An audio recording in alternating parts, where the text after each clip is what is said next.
Hi guys, this is the second class for the topic of law of master and servant.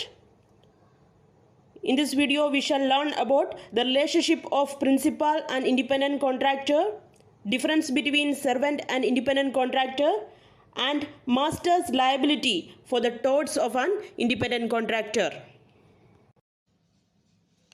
First of all, let's see what is the relationship of principal and independent contractor. If the relationship of master and servant does not exist, but one person engaged another to do a specific act, then the relationship is that of principal and independent contractor. So, ഈ master and servant relationship അല്ലാതെ ഒരാളുടെ work നടത്തുവാൻ വേണ്ടി ഇനി ഒരാളെ നമ്മൾ engage ചെയ്യിക്കുകയാണെങ്കിൽ then that relationship is known as what? Principal and independent contractor. Now, let's see what are the difference between a servant and an independent contractor. Number one, a servant is under the continuous and direct control of the master, whereas an independent contractor is not under the direct control of the employer. Number two, the master has the right to control and direct the servant in the mode of doing the act, whereas an independent contractor is his own master, having full power over his own activities. Number three, a servant is an agent who works for the master under his supervision. That is, a servant is employed to obey his employer's orders from time to time, whereas an independent contractor is engaged to do certain work in his own direction. Number four, example for servant is a chauffeur. ഒരു private കാറിനോ അല്ലെങ്കിൽ ഒരു ടാക്സിക്കോ വേണ്ടി നമ്മൾ തന്നെ ഒരു ഡ്രൈവറിനെ higher ചെയ്യുമ്പോഴാണ് chauffeur എന്ന് പറയുന്നത്. So a person's chauffeur he's his servant and if by negligent driving he runs over someone in the street the master is responsible. A taxi driver is an independent contractor. He only has contracted to drive him to a certain place. If any accident happens by the driver's negligence, he is responsible and not the employer. Remember, സെർവൻറ്റിൻ്റെ എക്സാമ്പിളാണ് ഒരു ചോഫർ, അതായത് നമ്മൾ തന്നെ നിയമിക്കുന്ന ഒരു driver. അദ്ദേഹത്തിൻ്റെ നെഗ്ലിജൻസിൻ്റെ ഫലമായിട്ട് ഒരു accident നടന്നാൽ as a master we are liable. But ഒരു ടാക്സി ഡ്രൈവർ എന്നത് പറയുന്നത് ഒരു ഇൻഡിപെൻഡൻറ്റ് കോൺട്രാക്ടറാണ്.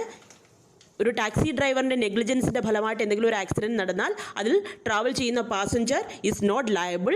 ബട്ട് അതിനും ഒരു എക്സെപ്ഷൻ ഉണ്ട്.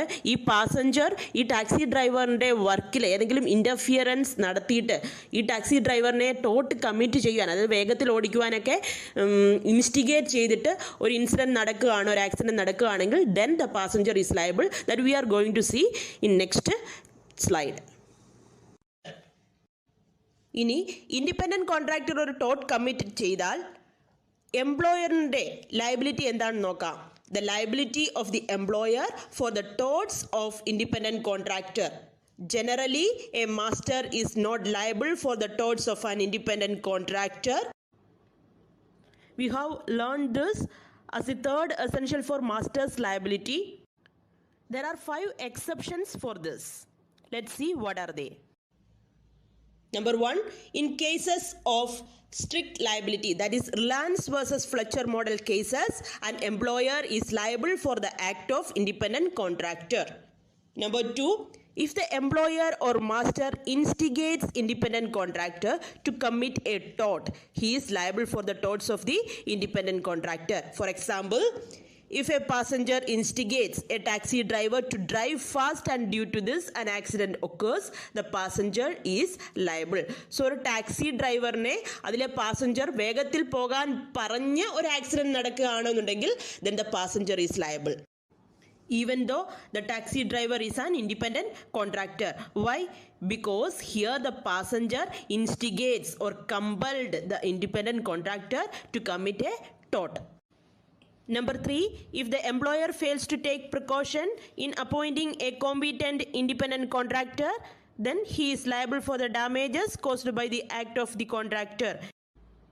ഒരു എംപ്ലോയർ ഒരു കോമ്പീറ്റൻ്റ് ആയിട്ടുള്ള ഇൻഡിപെൻഡൻറ്റ് കോൺട്രാക്ടറിനെ നിയമിക്കുവാൻ ഫെയിൽ ചെയ്യുകയാണ് എന്നുണ്ടെങ്കിൽ ആ സിറ്റുവേഷൻസിലും the employer is liable for the damages caused by the act of the independent contractor. Number 4, an employer on whom there is a legal or statutory duty is responsible for the torts of independent contractor.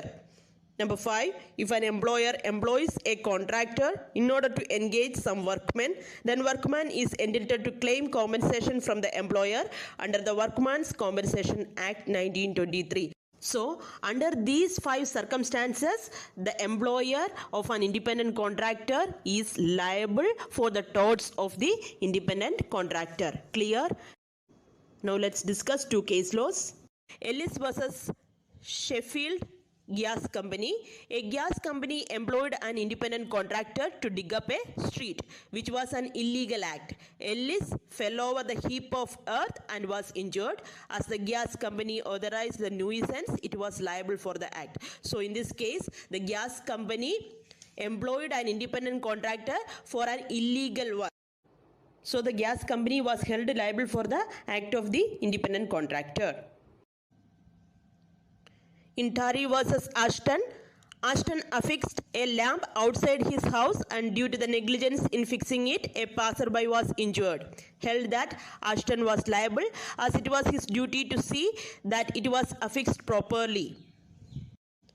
ഈ കേസിൽ Ashton ഒരു independent contractor മുഖേന അദ്ദേഹത്തിൻ്റെ വീടിൻ്റെ പുറത്ത് ഒരു lamp fix ചെയ്യിച്ചു. Ashton അത് പ്രോപ്പറായിട്ടാണോ ഫിക്സ് ചെയ്തിരിക്കുന്നത് എന്ന് നോക്കിയതുമില്ല. സോ ആ ലാമ്പ് വീണിട്ട് അതുവഴി നടന്നു പോയ ഒരു വഴിപോക്കന് അപകടം പറ്റി. It was Ashton's duty to see that it was affixed properly. കറക്റ്റായിട്ടാണോ ഈ ലാമ്പ് ഫിക്സ് ചെയ്തിരിക്കുന്നത് എന്നുള്ളത് നോക്കുവാനുള്ള ബാധ്യത ആർക്കുണ്ടായിരുന്നു? ഡ്യൂട്ടി ആർക്കുണ്ടായിരുന്നു? ആഷ്ടൺ ഉണ്ടായിരുന്നു. But he performed some negligence. So in this case Ashton, that is the owner of the building's electric post, was held responsible for the negligence of the independent contractor.